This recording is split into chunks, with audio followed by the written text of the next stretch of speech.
Hey friends, in this video I want to show you how I take book notes for my Zettelkasten. So I briefly show you how I do this in my analog Zettelkasten tutorial, but in this video I'm going to go a bit more in depth. If you haven't seen that video, I will put a link to it in the description, as it'll have all the proper context and background for this video. So with that out of the way, let's jump right into it. So the first thing I do when I'm starting a new book is I grab a 4x6 index card like these here. But the size of the index card doesn't matter, and I prefer to use these 4x6 since they're a little bit larger than the standard 3x5 size, and I can fit more notes on it like I have here. So on the side with the ruled lines on it, the first thing I will do is I will write the last name and then the first name of the author. And then underneath I will write the title, and then sometimes I'll often put the subtitle as well. But you can put on whatever information you want. And then I'll also typically put the copyright and then the year that the copyright of the book is. So you'll also notice on this index card that I have a number 1 in the top, and I don't typically add the numbers until I need a second card. So from the beginning, there won't be any number here, but once I fill a card up with all of my notes, like I do here, and I have to start another card, that's when I'll put a number in the top, because this just lets me know the order in which the cards go, and then it also tells me that there's multiple cards for this particular book. Okay, so then on the other side, as you can see here, I have a straight line going down the side. And the way that I do this is typically on the cards that I have, I just got these from Amazon, they're nothing special, but you have a dark red line at the top and these finer kind of blue lines. So what I will do is I will put my card in like this, and then the red line from the other side I will line up with the edge of the book. Just put it like a few pages in. I'll hold it up to the light so I can see the red line on the other side, so I can line it up, and then I just take my pen and draw it along the other side, and that way I get a pretty straight line going down the left side. And so then when I've got my card all set with the information, the bibliography information on the front, and then the line down the side, I then begin to read my book. So I always have my index card and my pen ready every time I'm reading, and the index card will act as a bookmarker, so it just marks the place where I last left off. So I also personally like to mark up my books, like you can see an example here. And how I mark things up is kind of always evolving, and I'm always making tweaks to it. But when I come across something that catches my attention, I'll often mark the section that interests me, either with like a semicircle like this or some kind of squiggly, just letting me know which section of the book is of interest to me.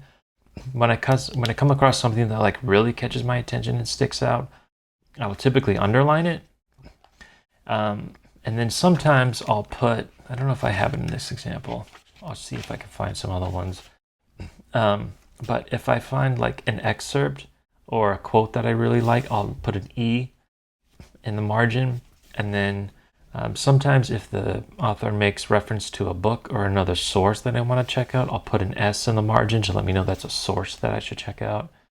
Or if there's one in the footnotes, I'll circle the footnote.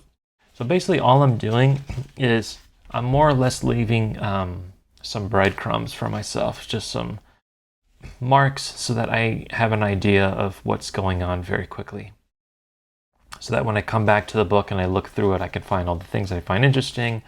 Oh, this was a quote that I thought was interesting, I might like to take down. Oh, this is a source, this is another book or a paper or whatever the author's talking about that I should probably go and research and look into. So then as I mark up my book as I'm reading, so as I make this section right here, I'll then take out my index card and I'll write the page number on the left-hand side of the line, and then this leaves a little bit of space for my note on the right. So as you can imagine, this can be a bit tricky. If the passage is longer or dense or kind of complicated, you really have a limited amount of space. That's one of the reasons why I like the 4x6. It's a little bit larger. But sometimes if it's dense, I'll just write some keywords about whatever's going on. But the whole point here is I just try to summarize whatever that passage or that note is or that thought is in just a single line. So whatever I can do to condense it down into a very small amount of space. I basically rinse and repeat this process until I finish the entire book. So here's some examples of some books that I've read recently. So here, for example, here I've made a mark saying this section is interesting me, and then see I've got this S exclamation. There's a source. So he's talking about Eric Vogelin here in his book on Plato. So that's a book that I should check out. Let's see what else we got. Here's more sources here. Let's see. Here's more sections I'm just marking off. Another source here. This book has a ton of sources in it. Highly recommend this book. It's amazing. Didn't write this subtitle because it's probably the longest subtitle I've ever seen on a book in my life. It's basically a paragraph. And as you can see, I have 7 index cards of notes from just this one book. So this book was a beast, even though it was only like 270 pages, but the whole book he's talking about all kinds of other books that he recommends other people to read. And so there's just a ton of sources of books that I would like to go back and read. So for example, you'll see a lot of S and E with an exclamation, a lot of excerpts, and a ton of sources. Just a lot of this is not even notes. I'm just referencing, making notes of all the sources and the pages that he's referencing. This book is a little bit unique, I would say, in that way. Most books are not this complicated. But you can see as I'm just kind of marking things up. Here's another source. If there's usually stuff in the footnotes, I'll then circle the footnote and then the source just so I can draw attention to it. So that kind of gives you an idea of some examples of how I'm taking up notes currently with my books. Here's one with a bunch of excerpts and sources. All these footnotes I found interesting, so I want to research those later. Okay, so once I finish the book, I take the cards and then I typically put them in the back of the book or the front of the book. Honestly, doesn't matter. Stick them in the book. I put the book down, put them on my bookshelf or on my desk, and I just let them sit there. I will typically wait a few weeks. I don't really have an exact period of time, but I won't pick up this book for at least 2 weeks, but realistically, it's usually about a month or so. And the key takeaway here for me is that I like to give space between when I'm reading my book and then when I create main cards for my Zettelkasten. So the time spent away from this book, or any book, make sure that my mind is relatively fresh when I come back to the material again. So this helps to refine my selection process. So what do I mean by that? Well, I only want to keep the best of the best from any book that I read. And that is obviously entirely subjective, as only you can decide what's the best for you. But oftentimes I will take a lot of notes. For example, here I've got 7 note cards.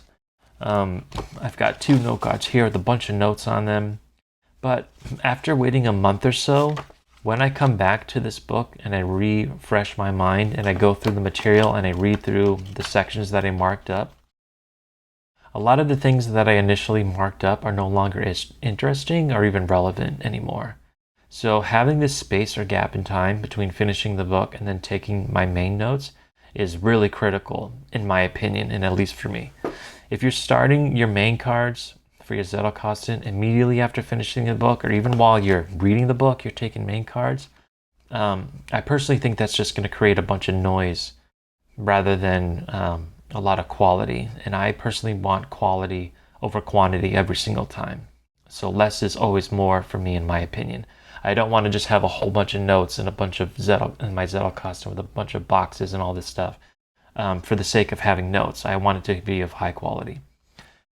Again, at the end of the day, you can do whatever you want. It's your process in Zettelkasten. This is just the way that I like to do it. So I hope you found this video helpful.